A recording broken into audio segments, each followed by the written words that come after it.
So, you like scenery, huh? You like the idea of the mountains and the trees and the palms and so on? How about this for scenery? I'm not talking about Cathy Droz, although certainly among the Drozes that I know, she's the most attractive. Thank you. Look at this, for crying out loud. Tell us, if we're going to ask somebody for a test drive in this car, what are we asking for? What is the model number here? This is a Jaguar 2010 XF R. XF R. And the R stands for more of the performance end of it. So it appeals to everyone. It has the sophistication, it's practical, but it's $80,000. Yes, which is somewhat impractical for most budgets. All right, but I'm going to ask you now, because a lot of folks are saying, well, wait a minute, Cathy Droz, that sounds familiar, and she sounds like somebody who knows what she's talking about when it comes to cars. You are an automobile reviewer. You are somebody who does this on the radio.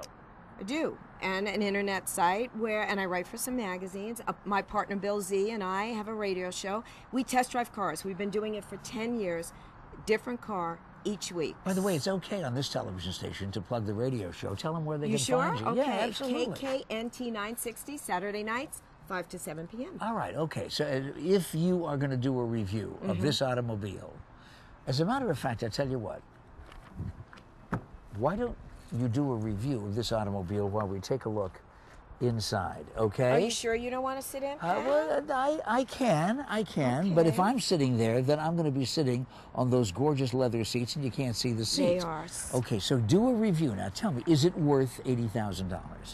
It is worth $80,000 to the person who wants the three things that this brings to the party as far as a vehicle. Performance, which I hate to say it, but mostly the men are concerned about that. So you've got the sound of a performance vehicle like a Maserati. You have the style and sophistication that most men and women want, and it is practical. I can put car seats in the back for the grandchildren. I'm able to actually take groceries in this. It's gorgeous. And you know what's missing, Pat? Me. Here, you stand over here. I'm going to sit down. You know what's missing? How many times am I going to get a chance to sit in an $80,000 car? I mean, overall, I might have gotten $81,000 cars, but that's as close as I'm going to get. What's missing? What's missing is Jaguar has always been known for the prowler on the top, which is the big cat. Yeah. You see is missing. Oh. And the reason is that in Europe it became an actual hazard.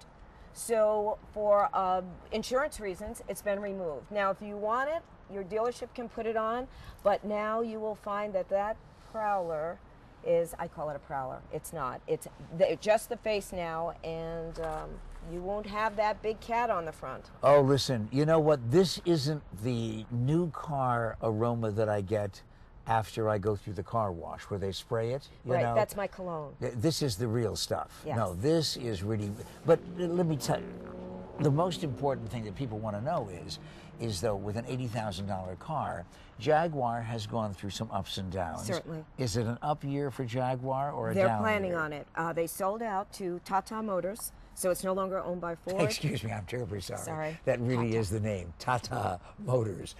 Yes, it is. That is I said it right. Jaguar. Jaguar, the most masculine sounding name, with the big cat on the front. You know, and who owns you? Tata.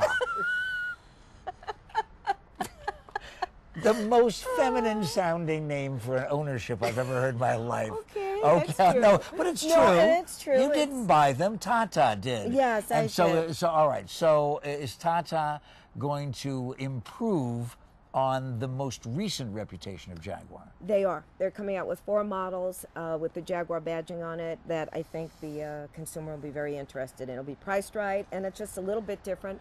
So far, it appears they're doing a great job. Well, now, all right, I don't know that a lot of people automatically are going to know where they can go for a test drive, either with an $80,000 Jaguar or one that's perhaps a little more frugal. Where they would go? Yeah, where would you go? Where do you go here to find a Jaguar? Okay, there are, and I really can't mention them, but there are Jaguar you're not allowed dealers. to? Well, as a reviewer? The corporation sent me the vehicle. So, The yes. Tata Scottsdale- people? No, yes, pretty much. Scottsdale Jaguar Oh, all here right. in town. I think they that it's have nice, them, and they've though. sold several. Yeah. In the last 3 months, one of the salespeople said that 3 of them went. The age group was interesting. In their What? 40s. What is the in age? their 40s? Oh, Because the really? Jaguar was usually thought for 50, 60-year-olds, and now because of the different style and sophistication, they're finding that a younger demographic is coming in and buying it. Competing with whom? This competes with the Cadillac CTS, competes with an Audi, and also the M5, I believe, in the BMW series. Not the Mercedes. No. I mean, there might be one, and I just don't know the name. Do you have one? A Mercedes? Yeah. Well, I don't think that's terribly important for me to mention anything that is not owned by Tata. Yeah, that's true. Hey, listen, all I can tell you is that this is a lady who's going to talk to you about cars with her partner every Saturday night on... KKNT 960, At what time? 5 to 7 Saturday nights. Okay, and you can mention Scottsdale Jaguar if they buy time. Yes, they're a great company. This is Pat McMahon, Jaguar, 85,000? Woo, ta-ta.